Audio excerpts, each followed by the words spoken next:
Kawasaki here, still in the garage, the back cave, still with Fat Animal, and doing another job today.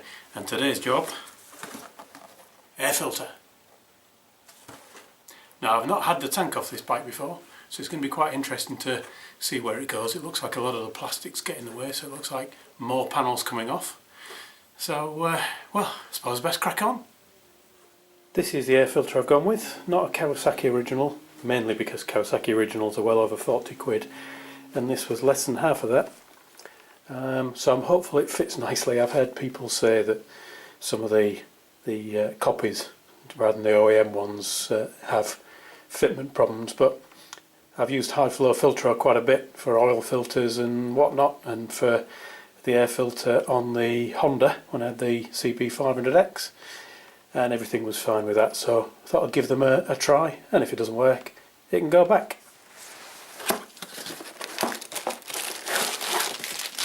And there it is. Simple, I guess, paper based filter.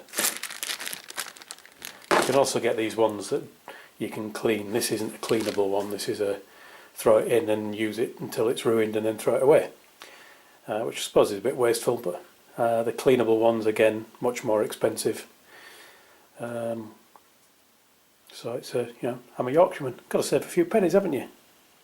Time to go handheld and a bit wobbly for this bit, so I apologise in advance. But just to show you why I think it's a plastics off. So these are the two bolts here that loosen the tank. And if we go to the back of the tank,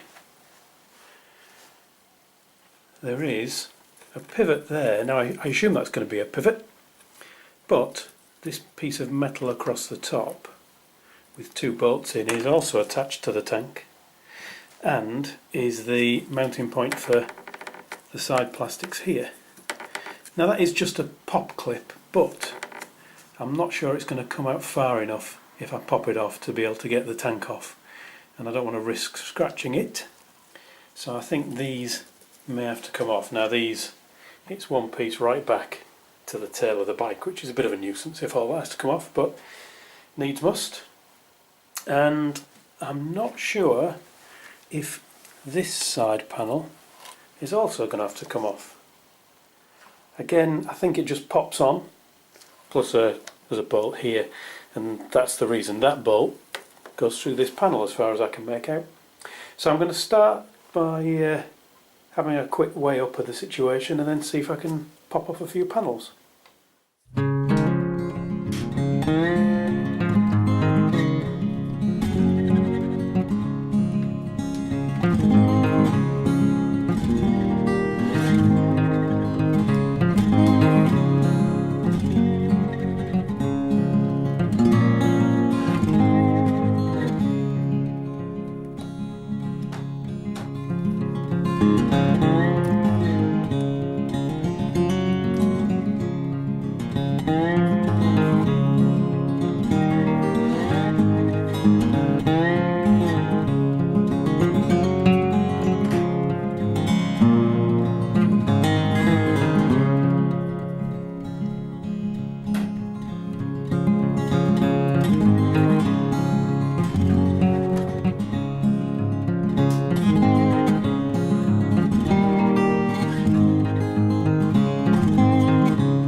Now, whether that was absolutely necessary or not, I don't know, we'll find out, but there is a lip on the bottom of the tank that would have been behind the plastics, and I've now got this all clear anyway, so if I do need to undo any of this I can.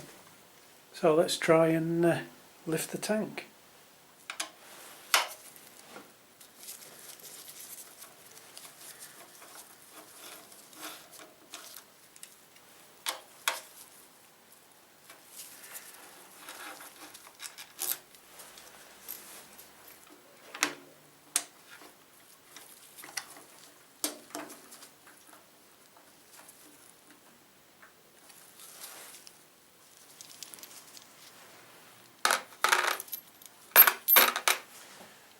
there are going to be pipes under here, so I'm just going to be careful when I lift it. I'm also going to make sure it lifts nicely, but hopefully it lifts nicely and pivots, and if it does, just going to check for the pipes and make sure nothing's going to get pulled off.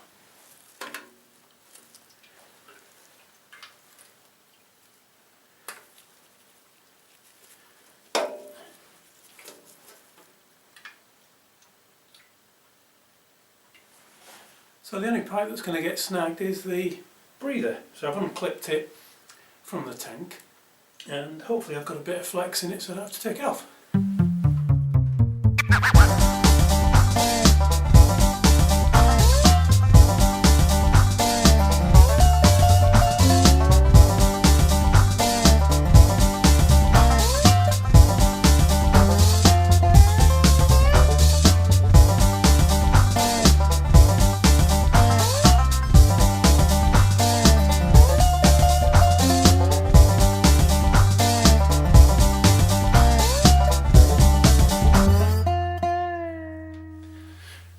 A little bit frustrating.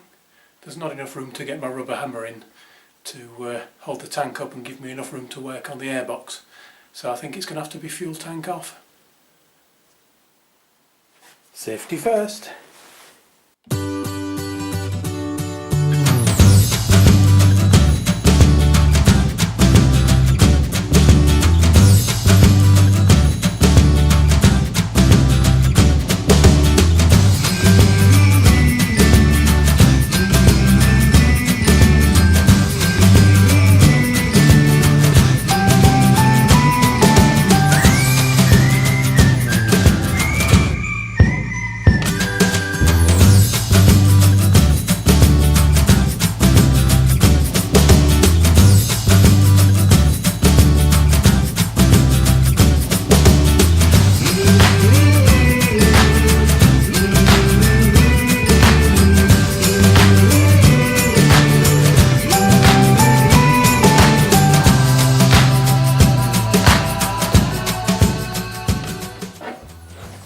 So much for safety, eh?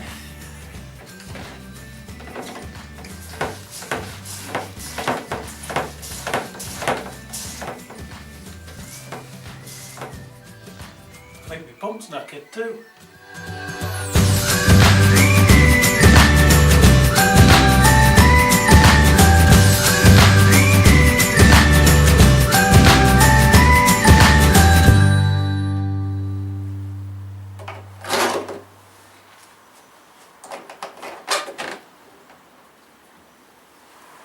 I think this is probably the best time to go and get a brew and to let all these petrol fumes escape. Although I do feel quite happy. You can actually hear the fuel tank pressure. And not anymore.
tank off. I've got it on those two towels, that's just to keep it off the ground. Obviously there's those pipes underneath and I don't want any pressure on them, so getting them on the towel just lifts all those pipes in the air, stops anything getting bent. Now I can actually get to the airbox. As you might expect when taking a tank off, a little bit of fuel leaked out, but that'll evaporate away and I'll open the door and let that out. And that's just a rubber section there that covers up all the bits and pieces, keeps everything nice and clean hopefully. I shall be looking under there later on for seeds, back from when I hit that pigeon and it decided to empty itself into the side of the bike. That wire there is just a little bodge job, because I haven't had the tank off before. I couldn't be bothered to take it off to fit the heated grips, but that is the heated grip cable, and I'll tidy that up later. But the main thing, of course, is this, the airbox, where the air filter lives. So all I need to do now is pop the top off that and I can swap out the air filter.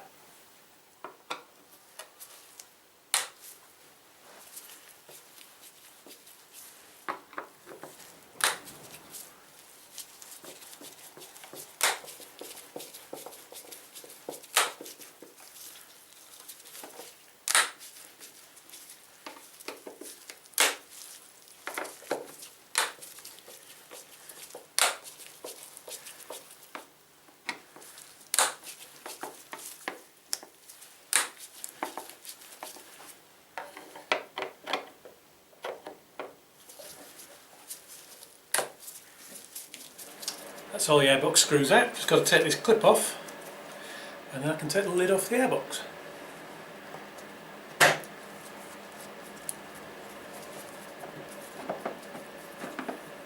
I've got to be careful any dirt in here. I don't want it falling down into the engine.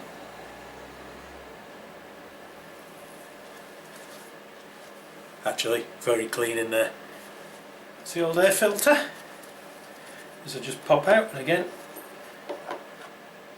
keep it away from my chimneys. Trumpets, I think that's what you call them. Let's have a comparison then.